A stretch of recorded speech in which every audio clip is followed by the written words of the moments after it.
Hello, my name is Samyak Jain and I'm 19 years old right now and I'm from Ghaziabad Uttar Pradesh. हुआ क्या था कि 3 साल पहले जब लॉकडाउन चल रहा था तो एकदम से मेरा वेट काफ़ी डाउन होना चालू हो गया था। टेस्ट वेस्ट कराए तो पता चला लंग्स में पानी है एंड इवेंचुअली ट्यूबरक्लोसिस था वो। उस वक्त कोविड का टाइम था तो ऐसे अच्छे जगह बहुत दिखा नहीं पाए तो लोकल हॉस्पिटल में गए थे एंड वहाँ से ट्रीटमेंट लिया। 6 महीने तक ट्रीटमेंट चला, पर उसके कुछ महीने बाद वो रिपीट हो गई। फिर दोबारा ट्रीटमेंट लिया MDR का, वो फिर सही चला 1 साल तक, पर फिर दोबारा एक जगह स्वेलिंग आने लग गई थी। पता चला कि जो फर्स्ट टाइम हुआ था लंग्स में वो थोड़ा सा उसका इन्फेक्शन रह गया था और वो फिर रिमूव होना था सर्जिकली। तो फिर से टेस्ट कराया तो वही TB थोड़ा पॉजिटिव था उसमें भी एंड बाकी स्वेलिंग थी तो सर्जरी होनी थी बेसिकली। उसके बाद रिलेटिव्स में बताया किसी ने कि मेदांता सही चॉइस है, तो फिर मेदांता है यहाँ पे डॉक्टर विवेक सिंह से मिले एंड डॉक्टर हर्षवर्धन से मिले। तो पूरा काफ़ी बहुत एक्सटेंसिव टेस्ट हुए पहले स्टार्टिंग में एंड फिर इवेंचुअली सर्जरी हुई। तो मई के अराउंड कुछ सर्जरी हुई थी एंड फिर एक दिन ICU में रहा एंड अराउंड 5-6 दिन के बाद मैं डिस्चार्ज हो गया था। नमस्कार। आज जिस पेशेंट की हम बात कर रहे हैं उनका नाम सम्यक जैन है।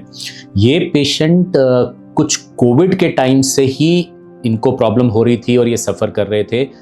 मल्टीपल टाइम से डिफरेंट डॉक्टर्स के पास गए थे। उन्होंने देखा कि इनके छाती में पानी भरा हुआ है, कई बार इनका टैपिंग हुआ। कोविड होने की वजह से उस टाइम पे ये अपना इलाज ना करा पाए और उसके बाद भी काफ़ी डॉक्टर्स के पास जब ये गए तो इनको किसी ने भी सर्जरी की सलाह नहीं दी। फिर ये एक मेडिकल कॉलेज से हमारे पास रेफ़र हुए। वहाँ के डॉक्टर्स ने इनको बताया कि आप हमारे पास चले जाइए तो वहाँ सर्जरी हो जाएगी। ये जब हमारे पास आए तो इनकी चेस्ट जो थी वो एम्पाइमा होने की वजह से पूरी कॉन्ट्रैक्ट हो गई थी। तो हमने इनका एक CT कराया, इनका एक डायग्नोसिस बनाया जो वर्किंग डायग्नोसिस एम्पाइमा का बना और फिर हमने देखा कि इनका आगे इलाज क्या करना है। यूजुअली हम एम्पाइमा में जो सर्जरी करते हैं वो दूरबीन की सर्जरी होती है जिसको वैट्स कहते हैं, पर इनके केस में क्योंकि वो पूरी चेस्ट कॉन्ट्रैक्ट हो गई थी, फाइब्रोथोरैक्स लाइक पिक्चर बन गई थी, तो वैट्स बहुत मुश्किल था। पर क्योंकि हमारी टीम का एक्सपीरियंस वैट्स करने में एम्पाइमा के केसेस में सबसे ज़्यादा है इस देश में, तो हम इसका वैट्स कर पाए। वैट्स होने की वजह से, छोटे छोटे दूरबीन के छेद होने की वजह से जो इनकी रिकवरी थी वो बहुत फास्ट हुई। ये बड़ी जल्दी अपनी दिनचर्या में चले गए और ये अभी बिल्कुल ठीक महसूस कर रहे हैं। धन्यवाद। सर्जरी अराउंड 5-6 घंटे कुछ चली थी हमारी और उसके बाद मैं ICU में शिफ्ट हो गया था। 1 दिन के लिए ICU में रहा था मैं और फिर मुझे वार्ड में शिफ्ट कर दिया गया था। 5-6 दिन के लिए मैं वार्ड में रहा था। वार्ड का एक्सपीरियंस भी काफ़ी अच्छा था।